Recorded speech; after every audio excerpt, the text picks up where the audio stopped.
first sail of the winter season. It's about, what, 43 degrees? Yeah, 44 we're going degrees. 5.9, we're going 6 knots. 6 knots. Yep. Heading at 156. Looking pretty good. Sails are tight, they're good. So this is Some good tack. Some good, yeah, good heel. Oh, here we go. Here we go.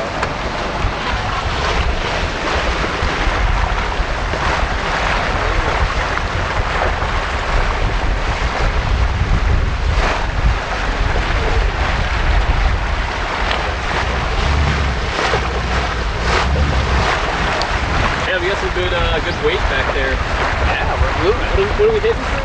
6.5? Yeah, 6.5. That's pretty good. 6.5. We're cruising. Right in that wind groove, right there. Feel it in the helmet. Yeah, so far nothing fell down inside. Oh, no, we didn't hear. I think the shower head fell. Because the shower head has like a little clip. I think that's what I heard fall earlier.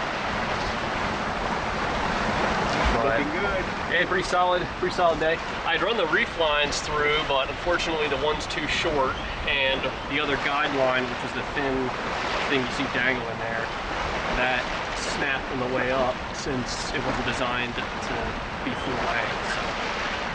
Then we got another boat there, off the port. Going back to the neighbor. Yeah. And the freighters, us and the freighters. Us and the freighters, that's it out here.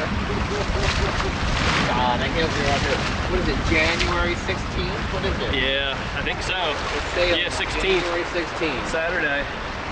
In the middle of the Chesapeake Bay. Yep, we got 3 Eiffel Towers over there. Yeah, it was a little chilly out, the sun went away. Yeah, Sun was out earlier. Yeah, pretty good. So. Here's a quick little update for you all. It is January 18th, and the holding tank sender/sensor, it did arrive, but unfortunately the toilet had to be used a couple of times prior to me getting a chance to install it. So I'm going to push it off till next weekend when I can get the pump out boat to come and pump out the tank. That way I have a nice, relatively empty tank to work with. Pretty interesting sensor design. So it has, you can hear it's got a kind of weighted floaty, similar to the water sensor, but it's kind of like in this fully enclosed stainless piece. I'm assuming for to keep any particles or pieces of waste from interfering with the floaty sensor itself. So it does have these holes to allow in liquid. So pretty excited to get this in. Looks like very, very solid build quality. Pretty much all stainless. It's about $110, I think, and this is the 12.5 inch. And they also sell different lengths depending on the length or depth/size of your holding tank. So, didn't get that in.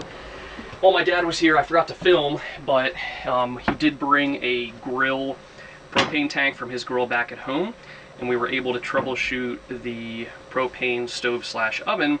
No problems at all. I had all 3 burners fired up, and they were solid, solid flame height. Really no issues at all once I got the, just the air out of the system. The tank that came with this boat is a really weird shape and size, and apparently they're kind of hard to find, but luckily the tank storage location, which is back on the stern of the boat on the starboard side here, that little storage area actually fits a full-size grill tank.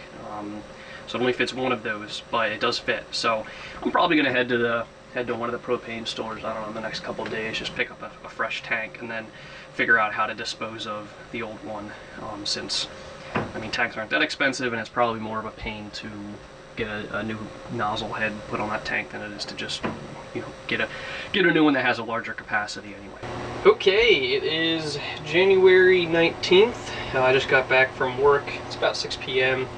I took the boat out this past weekend with a couple of my neighbors, and ever since I bought the boat, it's been having some difficulty starting. Sometimes it will turn over right away on the first key turn, and then other times it will take anywhere between 2 up to about 12 key turns to get it to start up.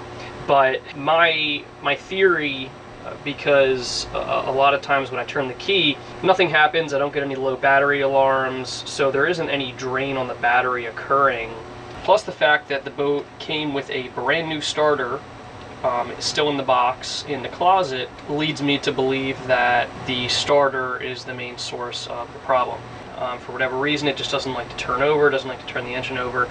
So I've decided that I'm going to go ahead and replace it. The starter, I think, is the original starter that it came with, so it's pretty old anyway, and the fact that I have this brand new starter, I might as well just go ahead and install it, even though it's probably going to be a huge pain to install. Well, that was short-lived. I was checking out the bolts that are holding in the current starter, and unfortunately they're a little bit too big for the wrench set that I have.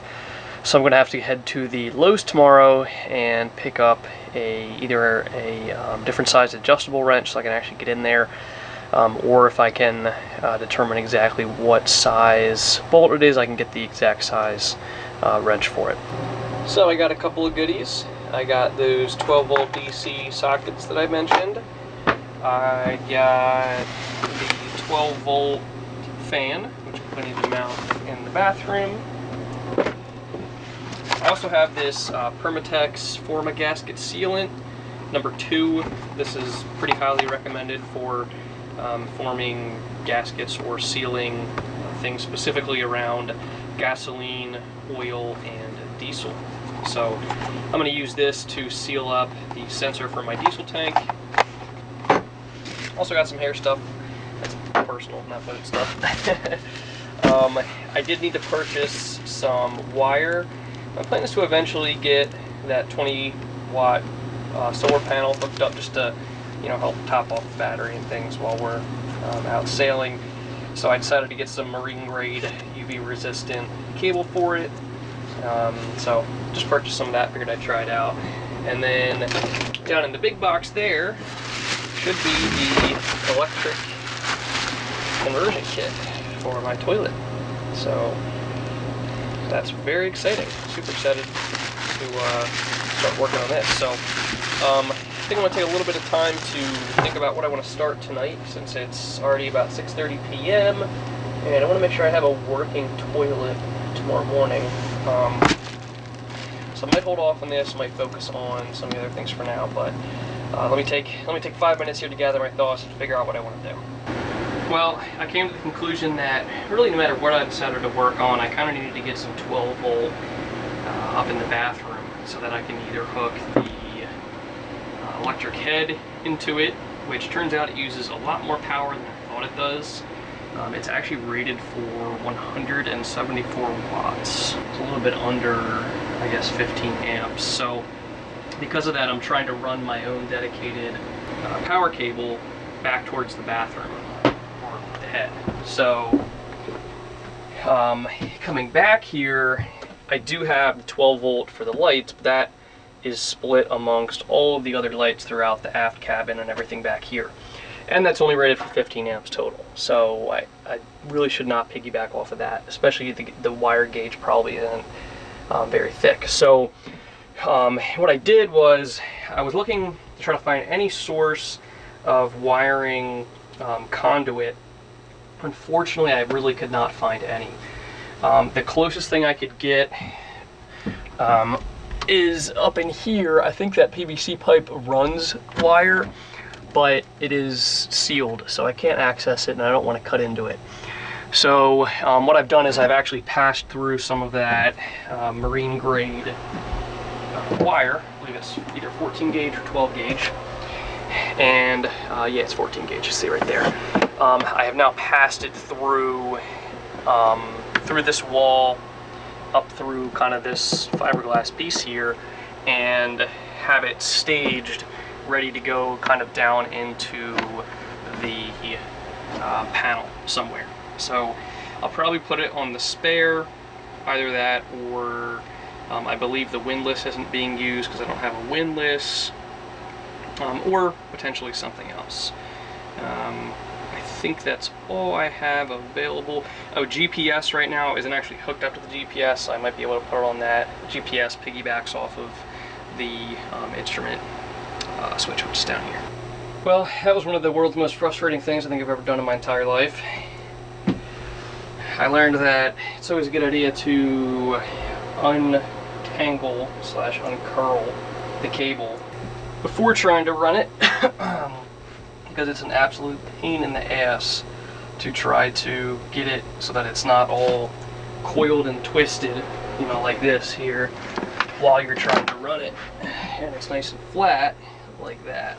So learned that the hard way. It took me about 40 minutes to get it from there down to here, and I probably should have cut it to length, but I didn't know how much length I was going to have, so I kind of just went with the whole roll, which was a little bit of overkill now that I'm looking at it. But now that I have it down in here, I'm going to go ahead and cut this to length, not right there, probably a lot further down, and then feed it through next to one of those, or I might cut its own hole depending on how much room there is, and then get it lined up at least for the head connection over there. I got the hole drilled down in there. You can see it right below one of the water tubes there. I would like to give a shout out to anyone who's, I don't know, I guess 6 feet or taller and works on their own sailboats like this, because it is, I mean, as I've learned over the past, I don't know, 2 months now, it is tough getting into these small little spaces, and for instance, drilling that hole was like, I felt like I was doing some sort of sweat yoga with power tools. And I mean, I'm only 5'7". I couldn't imagine what people who are, 6 foot or taller have to go through trying to work in tight spaces like this. But just kind of a funny thought I had while I was working on it. So I'm gonna get the cable cut to length, pass it through that hole, it's right about there, and then get the wires kind of set up and ready for the head. I did mount the fan, but right now it's not hooked up to anything, so I have it mounted up here in this corner, which is kind of the best corner for it, since this one, the door would hit it. This one, of course, we have the shower, and then over here we have the shower curtain. It could kind of potentially have gone right there, but I really wanted it to have at least some ability to kind of get air moving this way through the boat. So I think this is a pretty good spot for it. So it's mounted pretty secure up there. Just need to, hook it into something, of course. So I'll figure that out probably tomorrow or the day after. And then while I was working on the head conversion, I did switch out the base kind of plate adapter. So this is where it connects to the toilet. The waste comes up through the bottom here, and then up into the unit, and then gets expelled out this way. So this is if you have a Jabsco toilet, like a pre-existing Jabsco toilet. I have a Raritan toilet, so I did buy an adapter. So you can see that there, just the plastic adapter down there, and this basically fits to the Raritan footprint, and then also the Raritan waste kind of outlet. The weird thing is they recommend 12 gauge, but this wire is 14 gauge. But I'll just go with the user manual since I don't want to risk it. Then we also have some gaskets here for the base plate. So that's kind of where we're at. Also have to install the pump guard for the water that's coming into the unit here, just to make sure you don't get anything sucked up. We have wind. We got the low setting, medium, and high. Which the high is actually pretty good. So, I mean, there's a lot of wind coming through. So I went ahead, like you saw earlier, I mounted this to the wall last night. It's the next night now. And I gave it enough room so that there would be a decent amount of clearance up here to get some different angles, and then also make sure that there's enough room to get the air back in here. So there's about probably 6 inches of space behind it.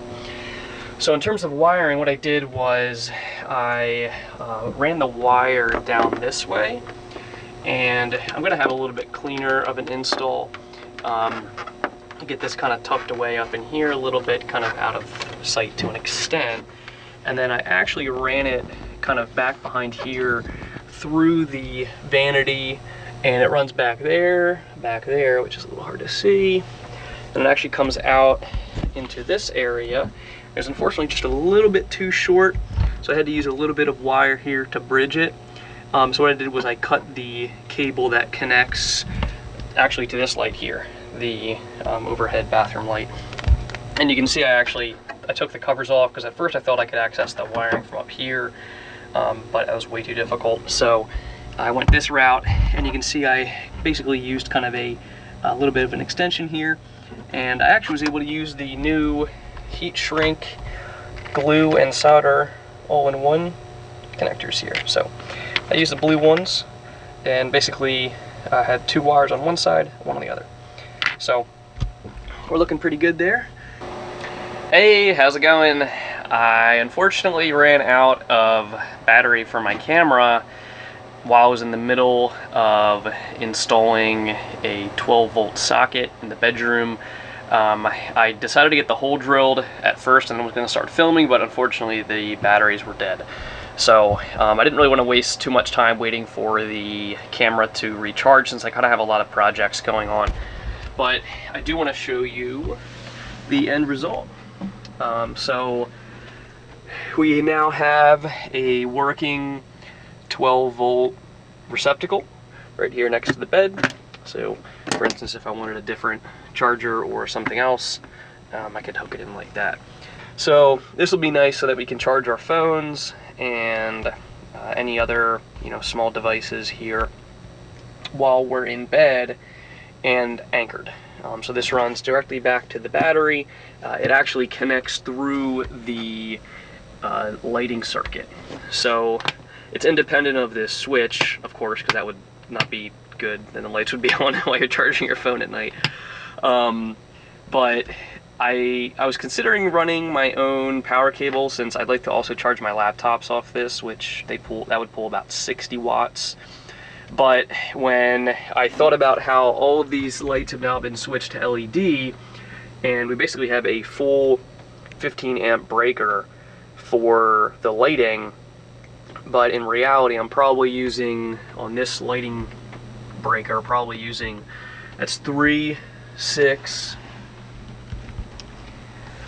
I think that's 2 watts, so that's 8, 10, that's another 2 watt one, 12, and then this is 6 watts total, so now we're at 18, and then that one's 2. So we're only using 20 watts on a 15 amp breaker, which if you do the math, that's a little over an amp. It's probably about an amp and a half on a 15 amp breaker.